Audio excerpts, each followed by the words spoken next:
En los rincones más olvidados de nuestra memoria, a menudo residen las historias más poderosas, aquellas que nos recuerdan que incluso en la oscuridad más profunda, la luz de la esperanza puede brillar con una intensidad inesperada.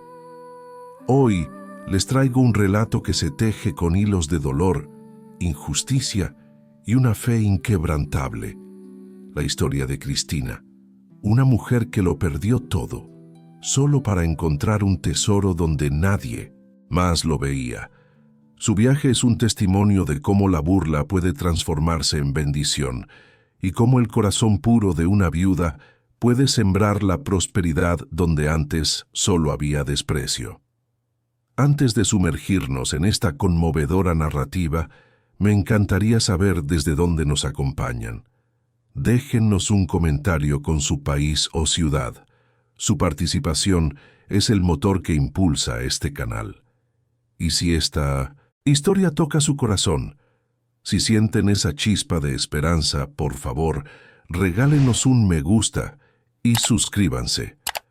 Estamos en una carrera contra el tiempo para alcanzar los 500 suscriptores antes de que termine el año, y cada uno de ustedes es fundamental para lograrlo.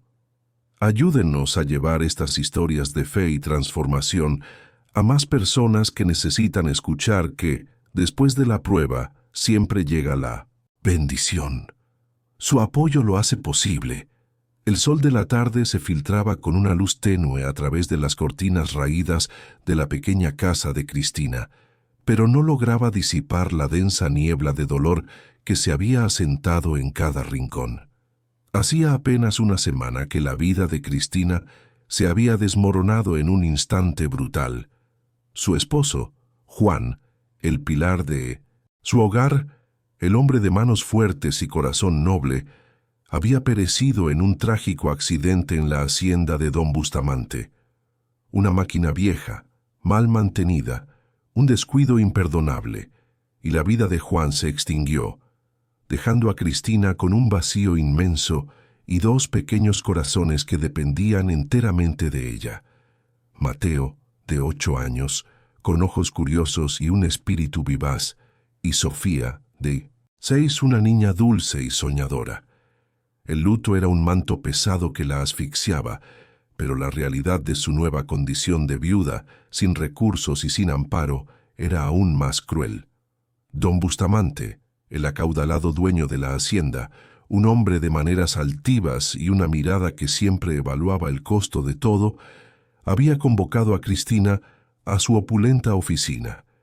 El aire allí era denso con el aroma a tabaco caro, y el brillo pulcro de los muebles de caoba contrastaba con la desolación que Cristina sentía. No había condolencias sinceras en los labios de don Bustamante, solo una fría eficiencia. Cristina, comenzó, su voz grave y desprovista de emoción, lamento lo de Juan, un buen trabajador sin duda. Pero los accidentes ocurren.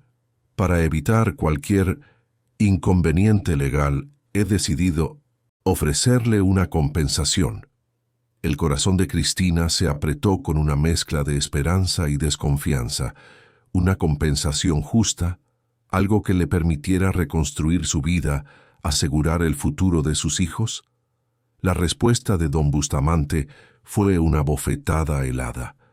Le cedo en propiedad 5 hectáreas de tierra. Son las que lindan con el Estero Grande, al sur de mi propiedad. No se preocupe por el precio. Considérelas el pago por los años de servicio de Juan y por este lamentable incidente. Sus ojos, sin embargo, brillaban con una mezcla de desprecio y una burla apenas disimulada. Detrás de él, su capataz, un hombre corpulento de nombre Ramiro, y 2 peones más, contenían la risa, sus miradas fijas en la figura frágil de Cristina. El olor que emanaba de esas tierras, incluso a la distancia, era inconfundible, un hedor sulfuroso, penetrante y persistente, como a huevos podridos. Llenaba la oficina a pesar de las ventanas abiertas, un recordatorio constante de la naturaleza de la compensación. Cristina, con las manos temblorosas por el dolor reciente y la indignación creciente, apenas podía sostener el documento que don Bustamante le extendía. —¿Está seguro, patrón? —murmuró, su voz apenas un susurro. —Esas tierras, ese olor... Don Bustamante levantó una ceja, su expresión endurecida. —¿Acaso duda de mi generosidad, Cristina? ¿Prefiere que calculemos los salarios atrasados de Juan? Porque podemos hacerlo, aunque ya sabe que siempre se le descontó el techo y la comida. Cristina bajó la mirada. Sabía que nunca vería un centavo de ese dinero. La hacienda de don Bustamante era conocida por sus prácticas laborales dudosas y sus cuentas siempre a favor del patrón. Esas tierras, por malolientes que fueran, serían al menos algo, un techo, un pedazo de suelo para sus hijos. —No, patrón —respondió con un nudo en la garganta, la dignidad herida—, le agradezco mucho. Firmó el documento con un garabato inseguro, su mente nublada por la desesperación. —¡Bravo! —exclamó don Bustamante, apartándose rápidamente con una sonrisa cruel. —¡Felicidades! Cristina, ahora es propietaria, o debería decir la reina del pantano apestoso.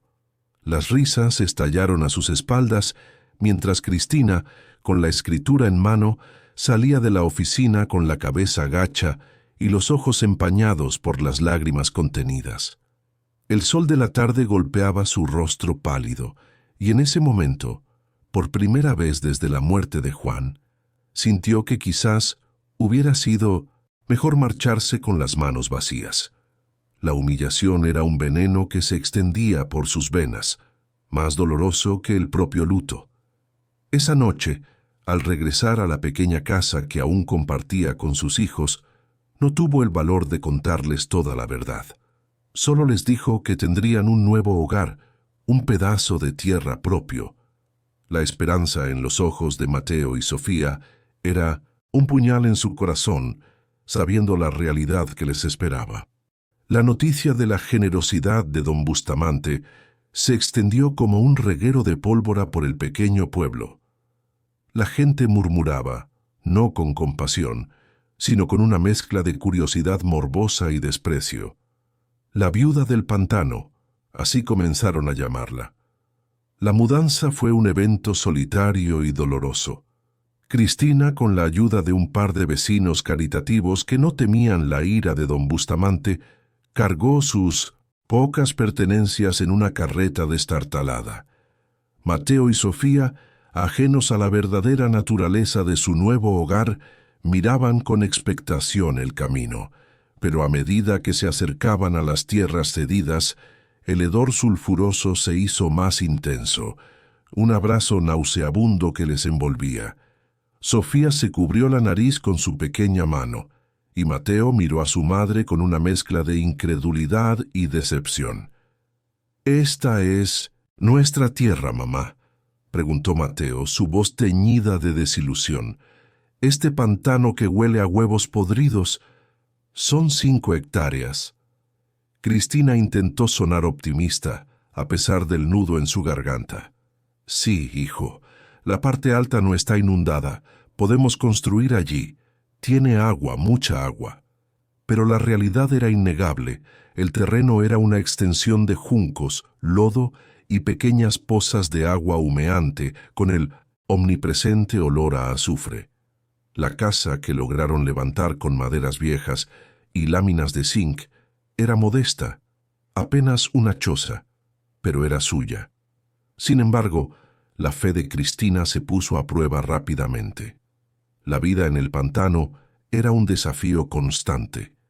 El olor se impregnaba en la ropa, en la piel, en el cabello. Los niños del pueblo se tapaban la nariz y se burlaban de Mateo y Sofía cuando pasaban por la escuela. «Ahí vienen los del pantano», gritaban, y los pequeños regresaban a casa con los ojos llorosos y el corazón encogido.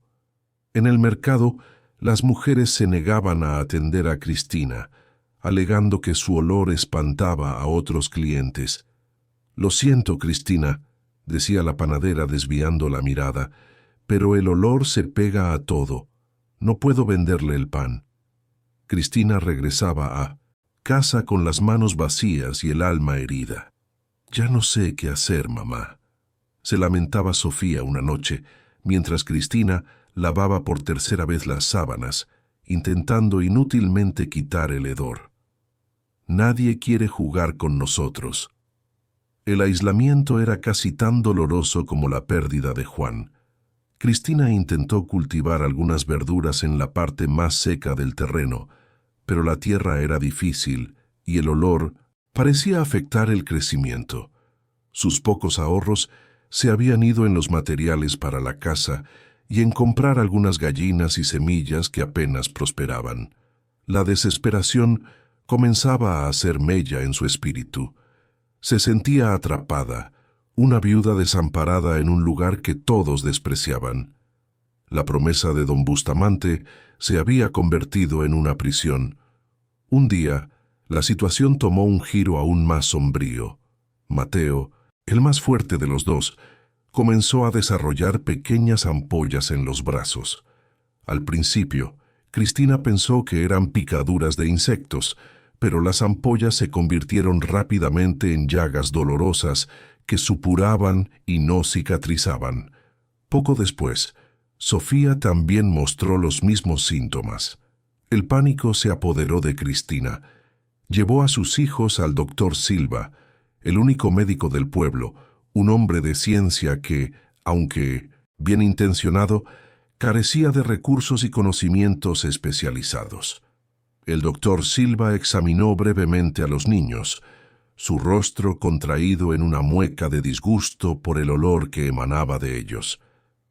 «Es una infección cutánea grave», diagnosticó con voz grave, «probablemente causada por las aguas contaminadas de ese pantano.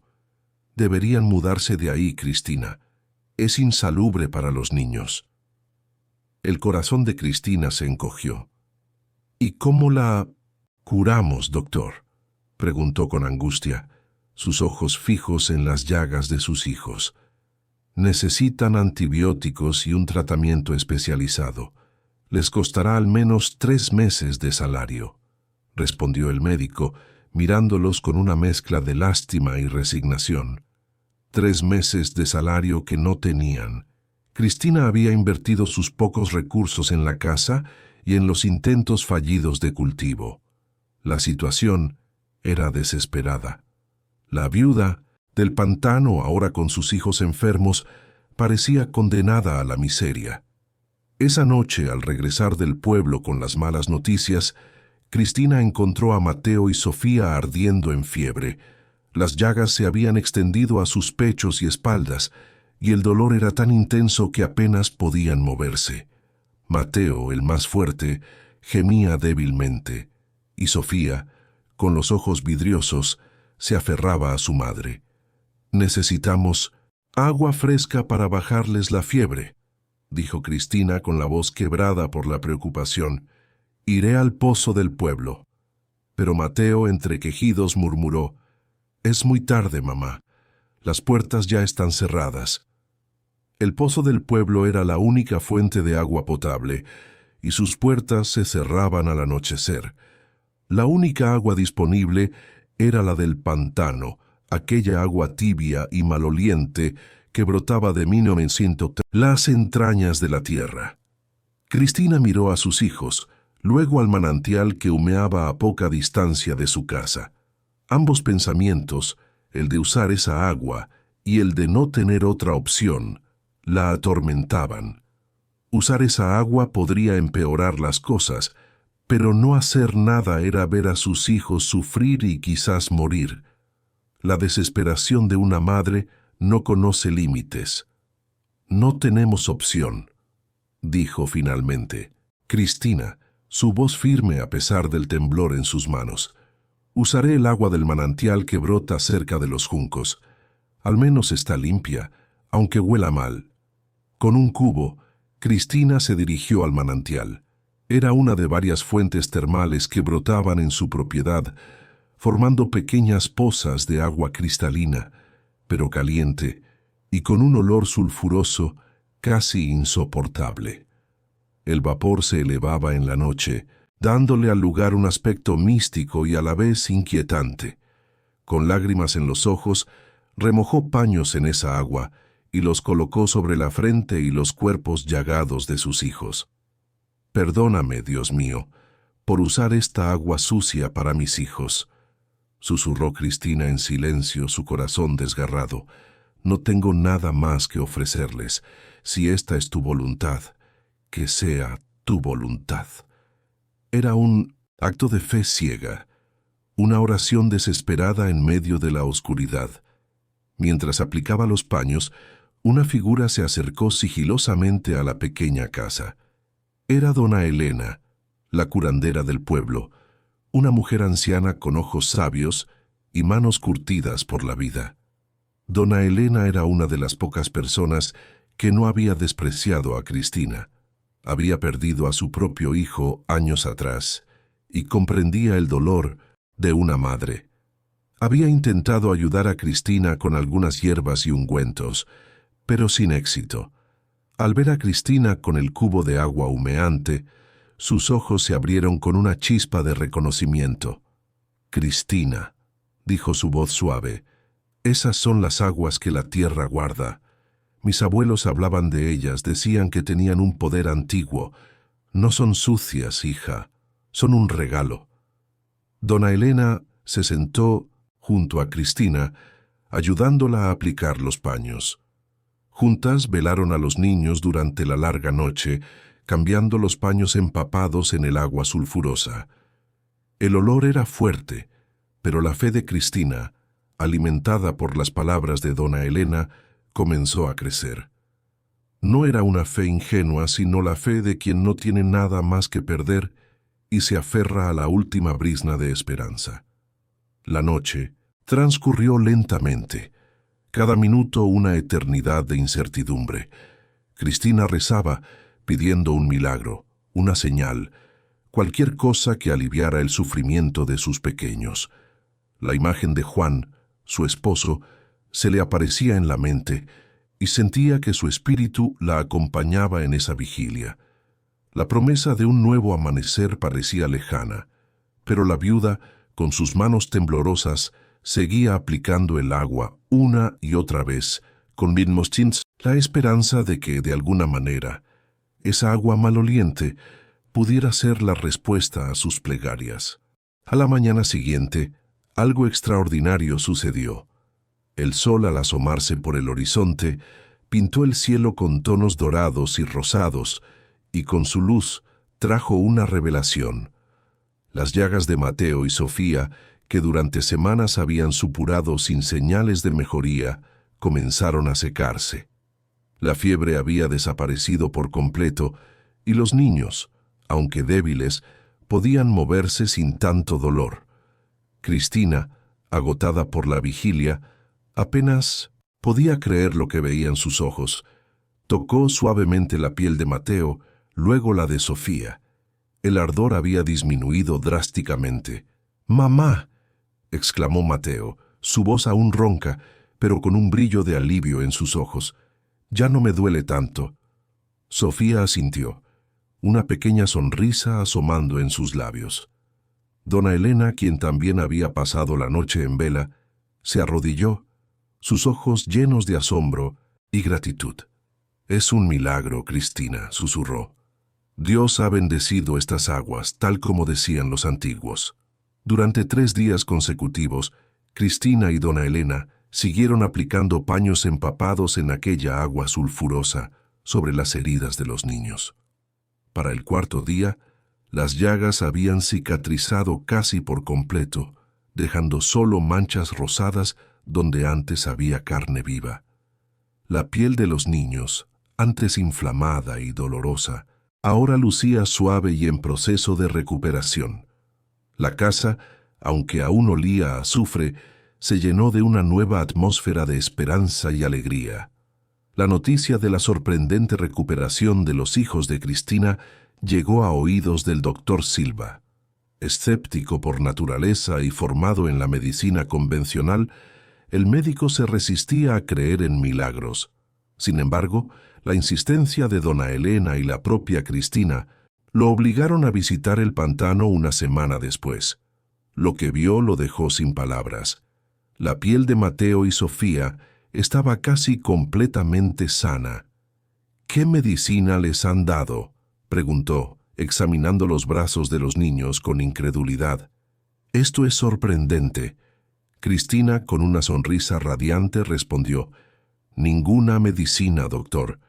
Solo les aplicamos el agua del manantial de nuestra tierra, el agua del pantano, esa agua sulfurosa. El doctor Silva parecía desconcertado. Había desestimado esas aguas como contaminadas e insalubres. Ahora, ante la evidencia, su mente científica se debatía entre la incredulidad y la necesidad de una explicación. Pidió ver el manantial. Caminaron hasta uno de los puntos donde el agua brotaba de la tierra, formando pequeñas pozas de agua cristalina y humeante. El médico se agachó, recogió un poco de agua en un frasco y la olió. Luego, con cautela, mojó sus dedos y los llevó a su boca, probando apenas una gota. Su rostro se transformó.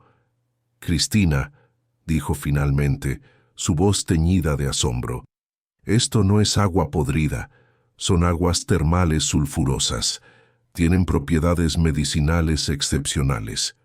«¿Medicinales?», repitió Cristina, sin entender del todo la magnitud de lo que escuchaba. «Sí, mujer, en Europa hay balnearios famosos con aguas como estas. La gente paga fortunas por bañarse en ellas. Curan enfermedades de la piel, problemas reumáticos, dolores crónicos». El doctor Silva, un hombre que había basado su carrera en la lógica y la ciencia, experimentó una profunda transformación. Su escepticismo se desvaneció ante la evidencia irrefutable. Se dio cuenta de que había juzgado las tierras y a la familia de Cristina basándose en prejuicios y en una visión limitada.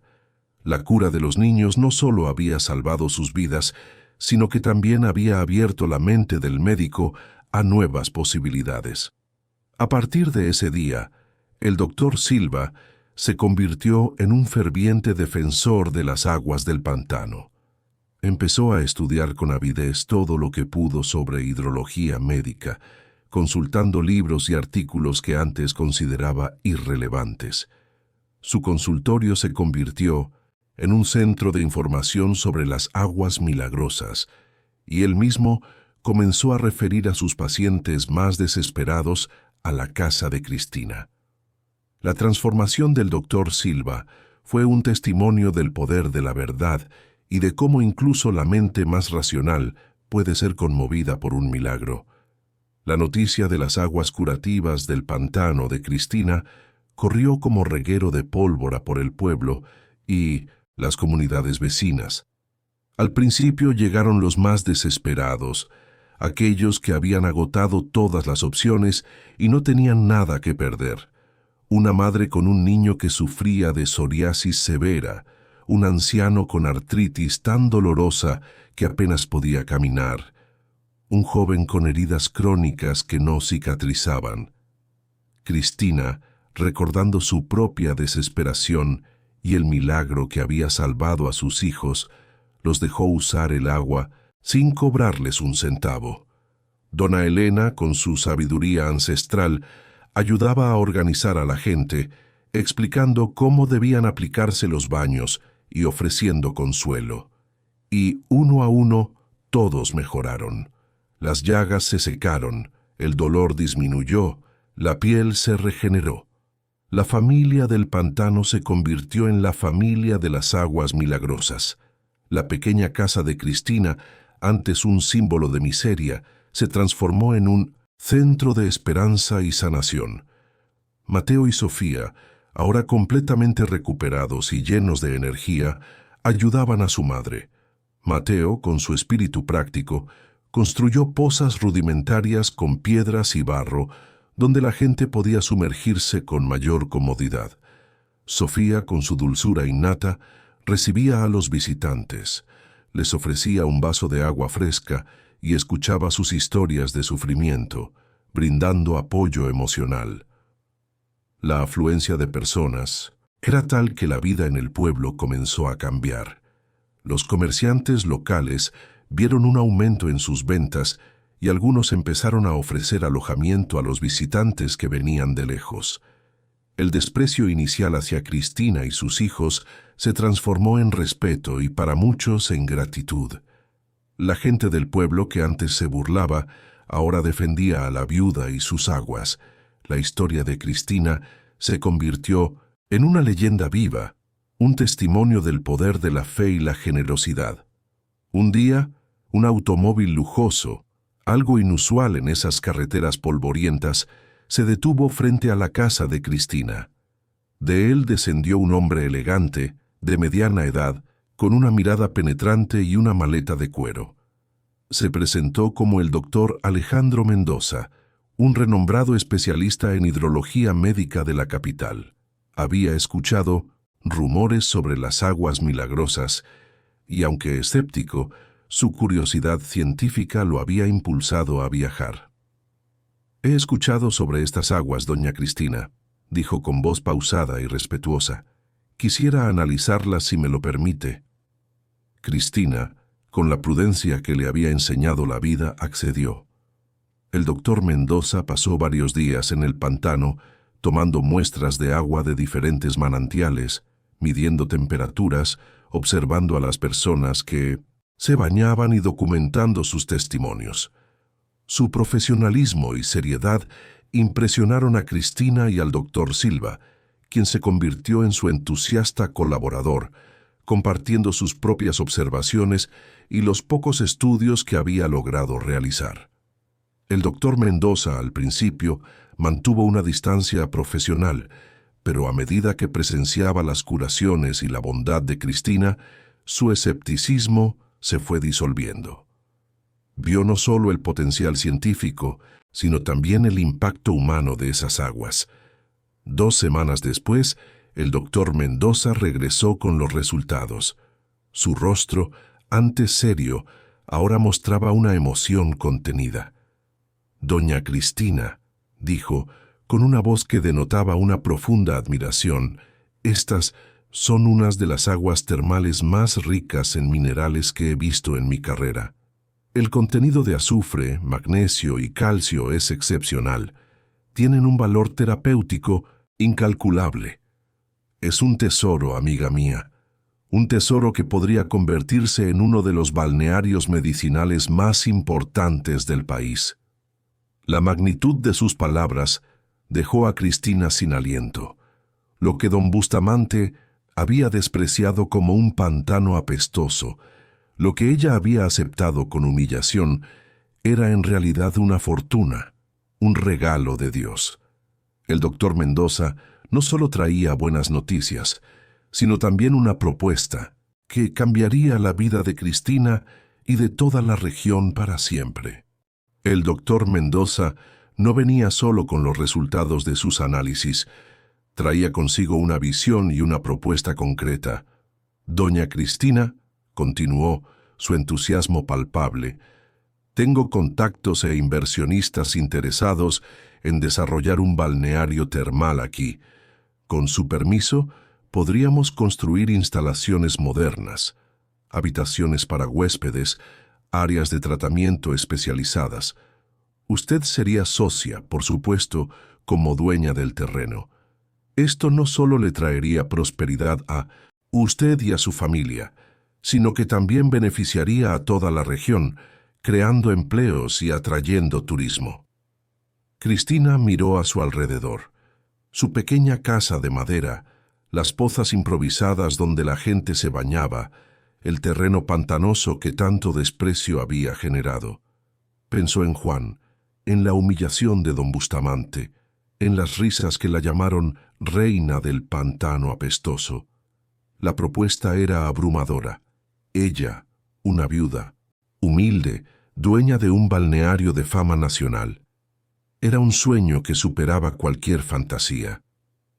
«Necesito pensarlo, doctor», respondió finalmente, su voz apenas un susurro. Esta tierra, por humilde que sea, es todo lo que tengo para mis hijos.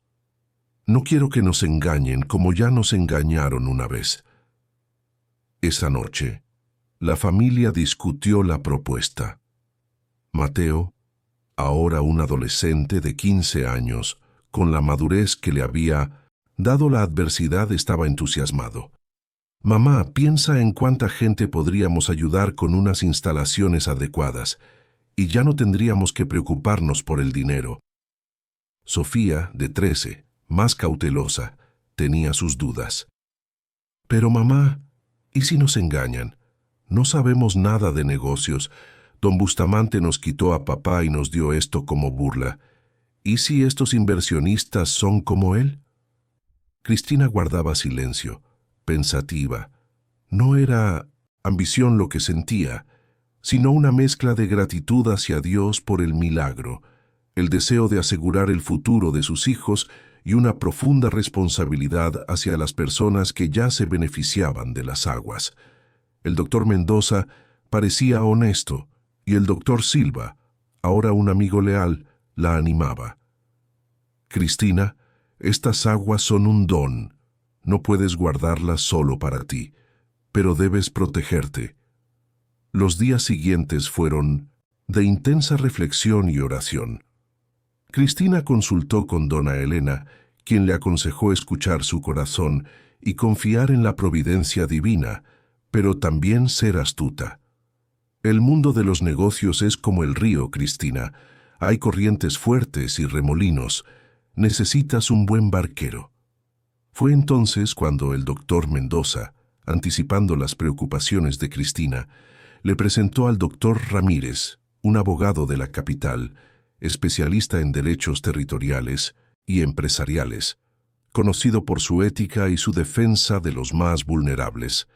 El doctor Ramírez revisó todos los documentos, explicó los riesgos y beneficios y ayudó a Cristina a negociar un acuerdo que protegiera sus intereses y los de la comunidad.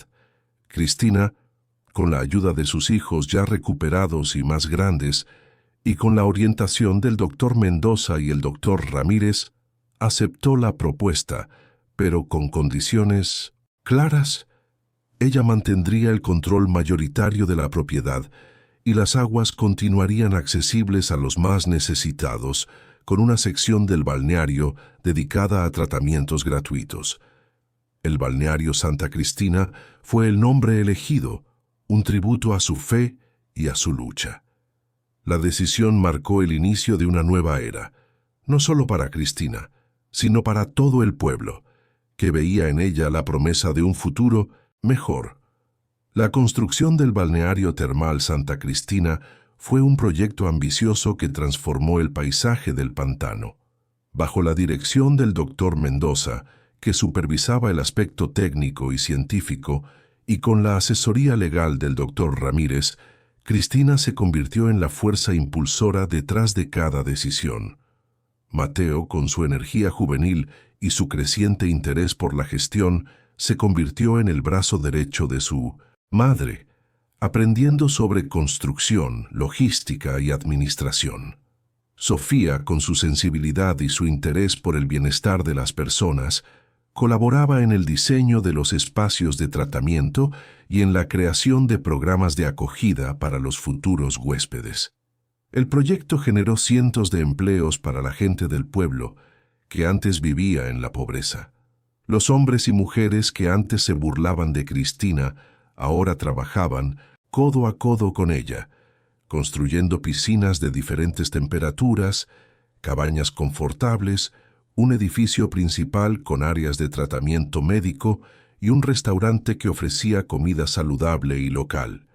El doctor Silva, con su conocimiento de las aguas, se convirtió en el médico residente del balneario, dedicando su vida a estudiar y aplicar las terapias termales. La economía local floreció y el desprecio inicial se transformó en orgullo y gratitud. Los niños que antes se tapaban la nariz al ver a Mateo y Sofía, ahora jugaban con ellos en los nuevos jardines del balneario, admirando su fortaleza y su visión. Mientras tanto, en la hacienda de don Bustamante, la situación era muy diferente. Su prosperidad, antes inquebrantable, comenzó a declinar. La gente del pueblo, que antes dependía de él, ahora encontraba empleo y oportunidades en el balneario de Cristina. Los trabajadores de don Bustamante, descontentos con sus salarios bajos y sus condiciones laborales, comenzaron a marcharse. La tierra de don Bustamante, aunque vasta, no tenía el tesoro que Cristina había descubierto. La envidia y el resentimiento carcomían a don Bustamante. Veía cómo la viuda a la que había humillado prosperaba, mientras su propio imperio se desmoronaba. Las risas que había soltado en su oficina, llamándola reina del pantano apestoso, ahora resonaban en su mente como una burla cruel hacia sí mismo. El día de la inauguración del balneario termal Santa Cristina llegó con gran expectación. Personas de todas partes, incluso de países vecinos, habían hecho reservaciones. La prensa local y nacional cubría el evento como el mayor acontecimiento económico y social de la región en décadas. Cristina, vestida con un traje nuevo, pero sintiéndose incómoda con tanta atención, cortó la cinta junto al doctor Mendoza y el doctor Silva. A su lado Mateo, ahora un joven apuesto y seguro de sí mismo, saludaba a los invitados como gerente de operaciones, mientras Sofía, con una sonrisa radiante, explicaba los beneficios de las aguas en el área de tratamientos. Entre la multitud, Cristina distinguió un rostro familiar. Don Bustamante observaba desde lejos, su expresión una mezcla de incredulidad, amargura y una ira apenas contenida. Su hacienda, una vez la más próspera de la región, había perdido valor y prestigio desde que el balneario se convirtió en el nuevo centro económico y social. Cuando las ceremonias terminaron y los invitados comenzaron a recorrer las instalaciones, don Bustamante se acercó a Cristina. «Veo que ha prosperado, Cristina», dijo, intentando sonar cordial, pero con un deje de resentimiento en su voz. ¿Quién hubiera imaginado que ese pantano maloliente? Nadie lo imaginó, don Bustamante, respondió Cristina con calma, su voz serena pero firme. Ni usted ni yo, pero Dios sí lo sabía. La tensión entre ellos era palpable, un presagio de la tormenta que se avecinaba. La cordialidad forzada de don Bustamante se desvaneció rápidamente. Una semana después de la inauguración, Cristina recibió una notificación judicial. Don Bustamante reclamaba la propiedad de las aguas termales, basándose en antiguas leyes mineras que, según él, separaban los derechos del suelo de los del subsuelo. Técnicamente, yo solo le vendí los derechos sobre la superficie de la tierra, argumentaba don Bustamante a través de sus abogados. Las aguas subterráneas legalmente siguen siendo mías. Voy a reclamar mi parte del negocio, Cristina, o mejor dicho, mi negocio. Prepárese para un juicio. Cristina sintió un escalofrío. No entendía de leyes ni de tecnicismos legales. La amenaza era real y aterradora. El doctor Mendoza, al enterarse, inmediatamente contactó al doctor Ramírez, el abogado que había asesorado a Cristina en la negociación del balneario.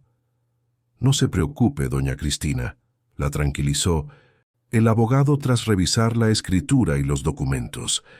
«Esta demanda no tiene fundamento. Don Bustamante cometió un error al despreciar lo que le dio». El juicio se llevó a cabo 3 meses después. La sala del tribunal estaba llena. Por un lado, los habitantes del pueblo que habían sido curados por las aguas de Cristina, sentados en silencio, apoyando a la viuda. Por el otro, los pocos aliados que le quedaban a don Bustamante, con expresiones de arrogancia. El abogado de don Bustamante, un hombre pomposo y elocuente, presentó documentos históricos y leyes coloniales que, según él, separaban la propiedad del suelo y el subsuelo. Mi cliente nunca tuvo la intención de ceder los derechos sobre las aguas termales, que claramente pertenecen al subsuelo, argumentó. La señora Cristina Morales recibió únicamente los derechos sobre la superficie del terreno. Cuando fue el turno del doctor Ramírez, éste se levantó con calma y presentó la escritura original. «Su señoría», comenzó, su voz resonando con autoridad, «me gustaría que observara el documento de transferencia que don Bustamante firmó. En él, claramente cede todos los derechos sobre la propiedad, incluyendo aguas, minerales y demás recursos que en ella se encuentren. No hay ambigüedad». Luego, el doctor Ramírez presentó declaraciones de testigos, incluyendo al doctor Silva y a dona Elena, quienes habían escuchado a don Bustamante burlarse de Cristina, llamándola reina del pantano apestoso y afirmando que le había dado tierras inútiles como pago por sus servicios. «La ley es clara, su señoría», concluyó el doctor Ramírez. «Don Bustamante no puede reclamar valor sobre lo que voluntariamente despreció y cedió por escrito. Su propia humillación a la señora Cristina es la prueba de su desinterés por lo que ahora considera un tesoro». Después de deliberar, el juez dictó sentencia a favor de Cristina. La sala estalló en aplausos, mientras don Bustamante, pálido de ira y humillación, abandonaba el tribunal.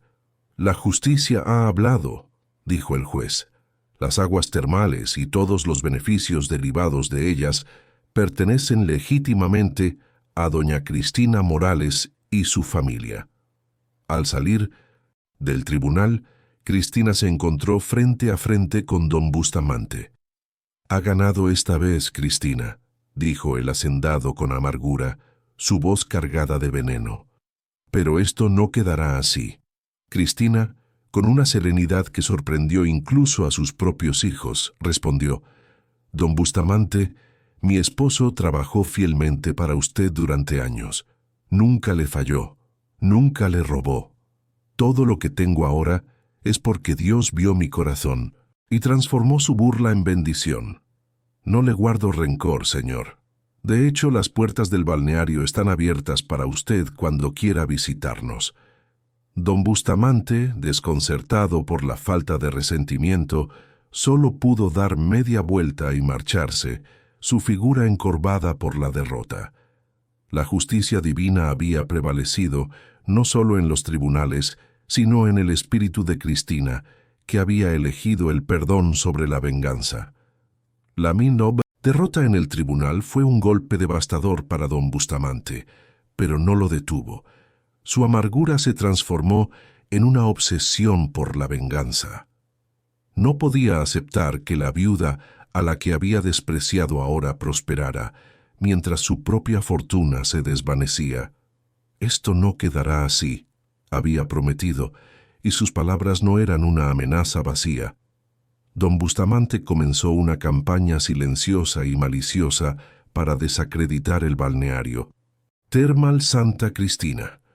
Utilizó sus contactos en la prensa local para sembrar dudas sobre la salubridad de las aguas, sugiriendo que las curaciones eran meras coincidencias o placebos. Contrató a personas para difundir rumores de que el balneario era un foco de enfermedades, que el olor a azufre era tóxico y que Cristina estaba explotando la fe de la gente. Estos ataques, aunque infundados, comenzaron a tener un efecto. Algunos visitantes potenciales cancelaron sus reservas y la afluencia de personas que buscaban tratamientos gratuitos disminuyó temporalmente. Cristina, Mateo y Sofía se sintieron desanimados. Habían trabajado tan duro para construir un lugar de sanación y esperanza, y ahora veían cómo la malicia de un solo hombre intentaba destruirlo. «Mamá, ¿qué haremos?», preguntó Sofía con lágrimas en los ojos. «La gente está empezando a dudar». Mateo, más impulsivo, quería confrontar a don Bustamante, pero Cristina lo detuvo. La violencia y la confrontación no son nuestro camino, hijo. Nuestra fuerza reside en la verdad y en la bondad. El doctor Mendoza y el doctor Silva, al enterarse de la campaña de desprestigio, actuaron rápidamente. El doctor Mendoza, con su reputación intachable, organizó una conferencia de prensa en la capital, presentando análisis científicos detallados que refutaban categóricamente las acusaciones de Don Bustamante. Demostró que las aguas no solo eran seguras, sino que sus propiedades medicinales estaban científicamente comprobadas. El doctor Silva, por su parte, publicó artículos en periódicos locales, explicando los beneficios de la hidrología médica y compartiendo testimonios de pacientes curados. Dona Elena, con su influencia en la comunidad, organizó reuniones en el pueblo, donde los beneficiarios de las aguas contaban sus propias historias, contrarrestando los rumores con la verdad de sus experiencias. La integridad de Cristina y la evidencia científica prevalecieron. La campaña de desprestigio de don Bustamante fracasó y el balneario recuperó su reputación, incluso fortaleciéndola, ya que la gente vio la transparencia y la honestidad con la que Cristina y su equipo manejaban la situación. Sin embargo, este episodio dejó una cicatriz. Cristina aprendió que la prosperidad no solo atrae bendiciones, sino también la envidia y la malicia. La prueba de su integridad no fue solo en los tribunales, sino en su capacidad de mantener la fe y la calma frente a la adversidad, sin ceder a la tentación de la venganza. Mientras tanto, la hacienda de don Bustamante continuaba su declive. Sus hijos, acostumbrados a una vida de lujos y sin el carácter forjado por el trabajo duro, comenzaron a dilapidar la fortuna familiar. El mayor, Ricardo, se involucró en negocios turbios y el menor, Carlos, se entregó a los vicios. Don Bustamante, cada vez más solo y amargado, veía cómo su legado se desmoronaba ante sus ojos, un contraste doloroso con el floreciente imperio de la viuda a la que había intentado destruir.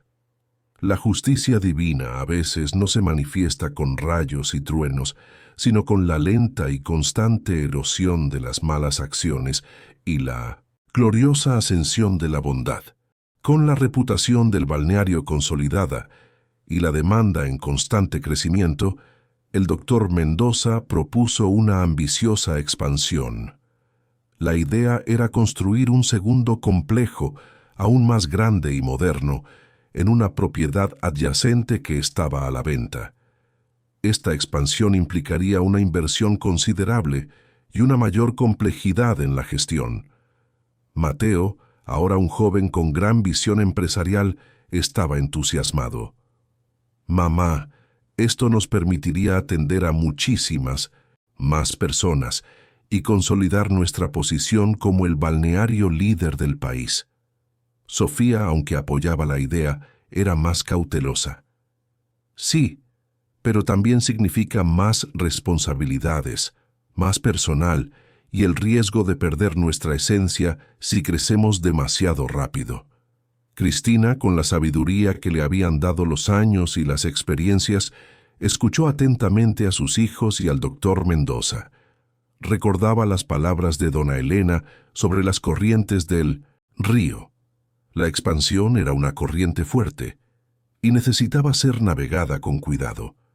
Su principal preocupación no era la riqueza, sino mantener el espíritu de servicio y la accesibilidad de las aguas para todos.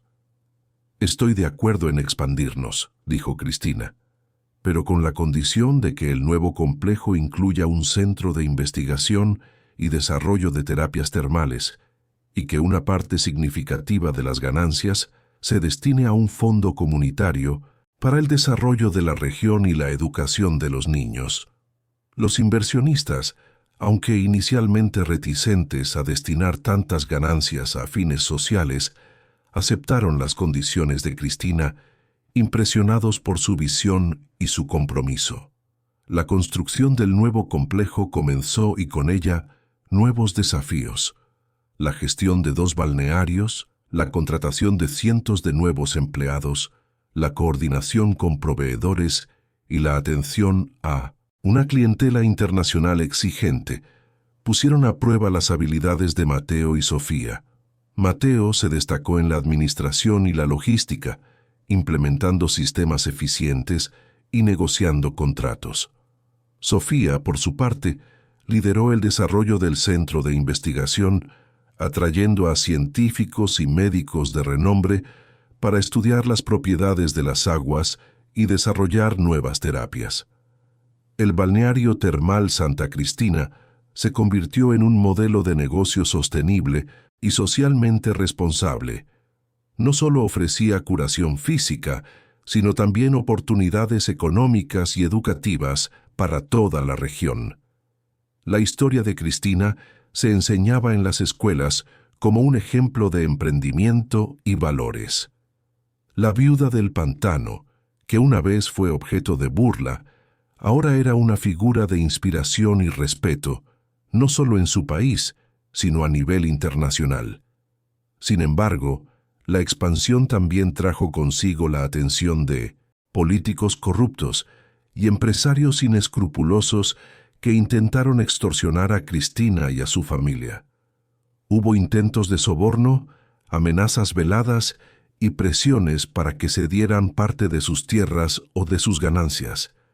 Cristina, asesorada por el doctor Ramírez, enfrentó estos desafíos con la misma firmeza y honestidad que había demostrado en el juicio contra don Bustamante.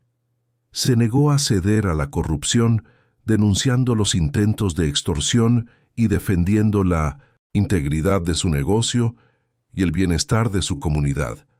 La familia de Cristina, unida por los valores de su madre, se mantuvo fuerte ante estas nuevas pruebas, demostrando que su legado no era solo de prosperidad, sino también de principios inquebrantables. La prosperidad del balneario termal Santa Cristina era innegable, pero la naturaleza a veces presenta sus propios desafíos. Un verano particularmente seco, seguido de un invierno con pocas lluvias, provocó una disminución alarmante en el caudal de los manantiales que alimentaban las piscinas. La crisis del agua amenazaba con paralizar las operaciones del balneario y, lo que era más grave, dejar sin tratamiento a cientos de personas que dependían de las aguas curativas. El doctor Silva, ahora un anciano respetado y el principal experto en las aguas, estaba preocupado. Doña Cristina, si el caudal sigue bajando, tendremos que cerrar algunas piscinas. Esto afectará a muchos pacientes. Mateo, con su mente práctica, propuso perforar nuevos pozos, pero Sofía, que había dedicado años a estudiar la hidrología de la región, tenía una visión diferente. Mamá, perforar más pozos podría desequilibrar el ecosistema y agotar los acuíferos subterráneos a largo plazo. Necesitamos una solución sostenible. Sofía, con el apoyo del doctor Mendoza, propuso un proyecto ambicioso: la construcción de un sistema de recolección de agua de lluvia y un sistema de reciclaje y purificación de las aguas usadas en las piscinas, para luego reintroducirlas en el ciclo natural de los manantiales. Era una inversión costosa y una idea innovadora para la época, que requería tecnología avanzada y un profundo conocimiento de la ingeniería ambiental. Cristina, confiando en la visión de su hija, dio luz verde al proyecto. Sofía se puso al frente, trabajando incansablemente con ingenieros y expertos en sostenibilidad.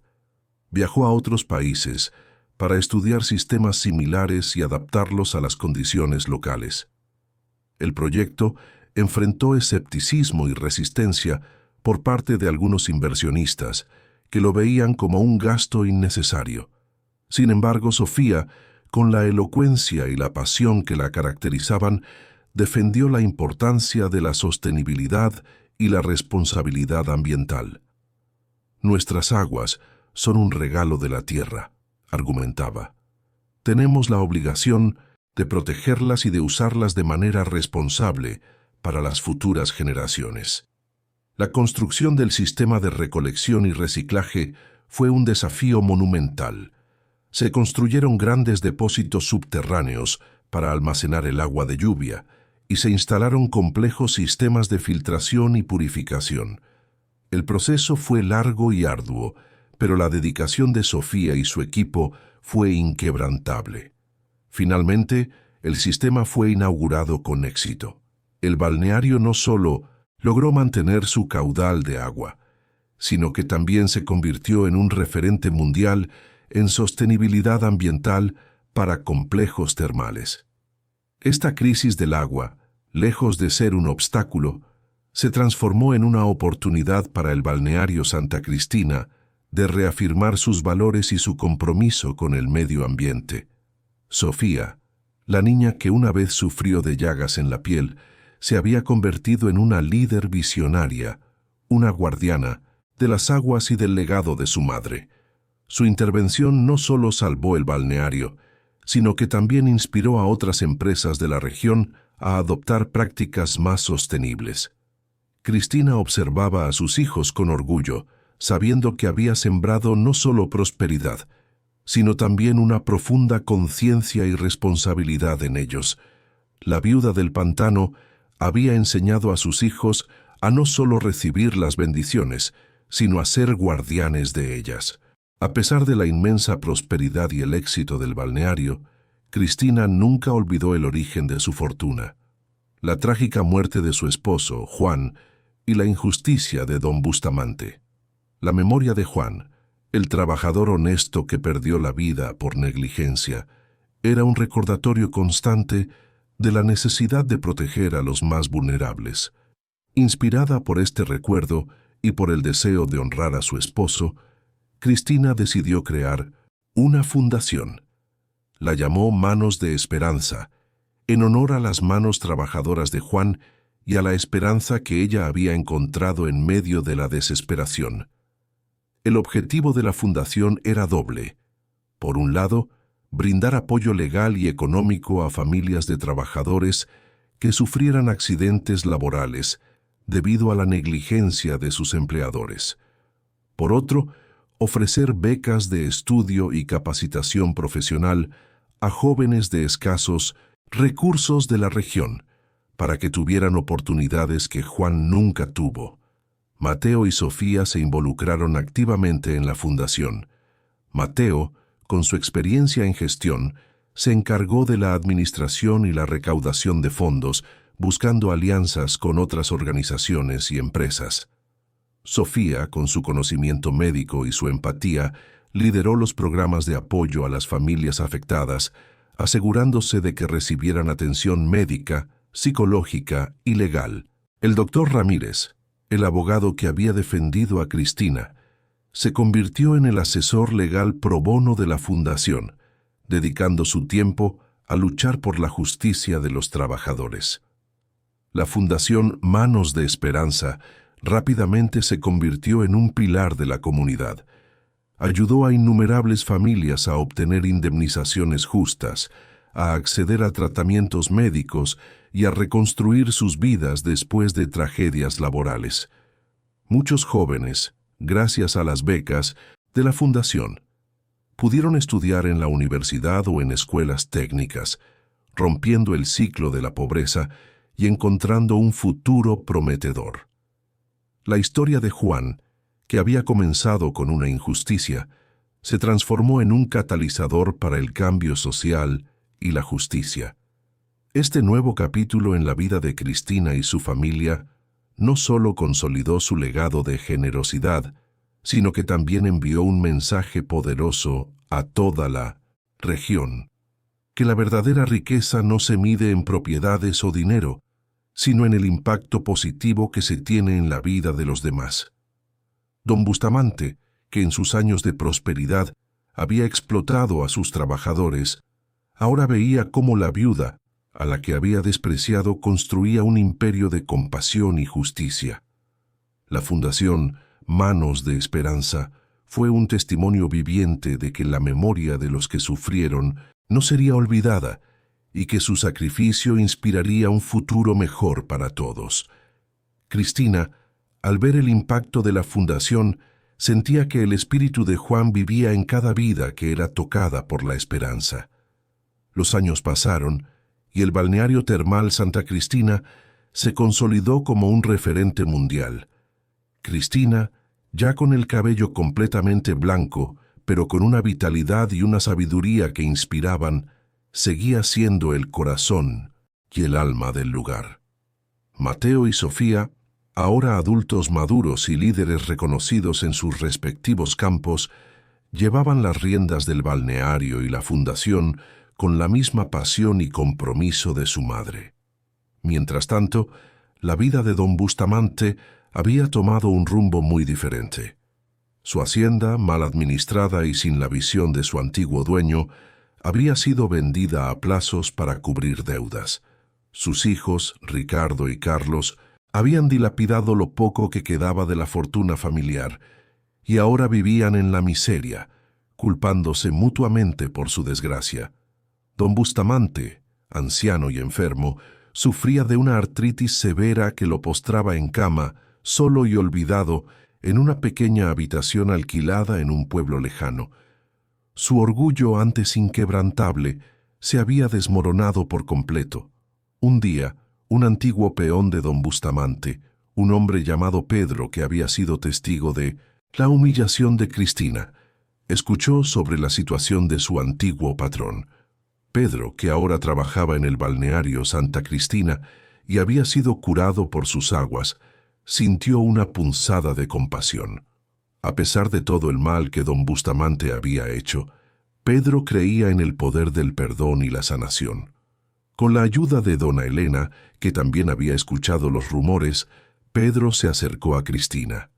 «Doña Cristina», dijo Pedro con respeto, «don Bustamante está muy mal, solo y enfermo. Su orgullo lo ha consumido, pero creo que necesita las aguas». Cristina escuchó con atención.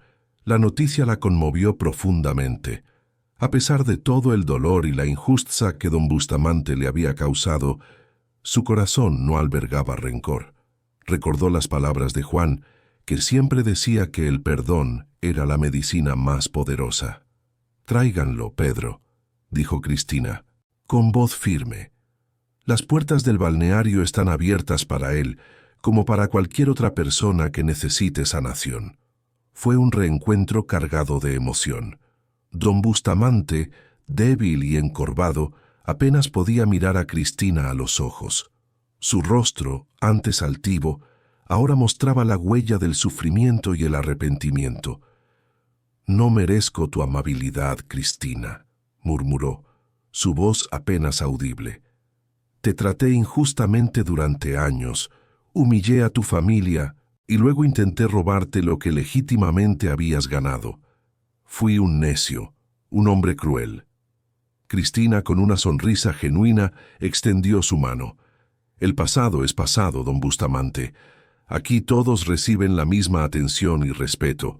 Las aguas están para sanar el cuerpo y el alma». Cristina, personalmente, acompañó a don Bustamante a las piscinas termales, explicándole los beneficios de cada una y asegurándose de que recibiera el tratamiento adecuado para su artritis. Durante las semanas que don Bustamante pasó recuperándose en el balneario, tuvo tiempo para reflexionar. Veía cómo Cristina trataba a todos con la misma dignidad, desde el huésped adinerado hasta el campesino más humilde que venía por tratamiento gratuito. Observó a Mateo y Sofía, ahora adultos, llevando adelante el legado de su madre con la misma generosidad y visión. El ambiente de paz y compasión del balneario comenzó a ablandar su corazón endurecido. Por primera vez en su vida, don Bustamante sintió el peso de sus errores y la inmensidad del perdón. Durante las semanas que don Bustamante pasó recuperándose en el balneario, su cuerpo comenzó a sanar, pero fue su alma la que experimentó la transformación más profunda. Sentado junto a Cristina en el jardín, bajo la sombra de un árbol frondoso, don Bustamante finalmente habló con el corazón. ¿Sabes por qué nunca progresé realmente, Cristina?, dijo, sus ojos llenos de lágrimas que no pudo contener. A pesar de toda mi tierra y mi dinero, porque construí sobre el desprecio, la explotación y la arrogancia. Mi corazón estaba lleno de amargura.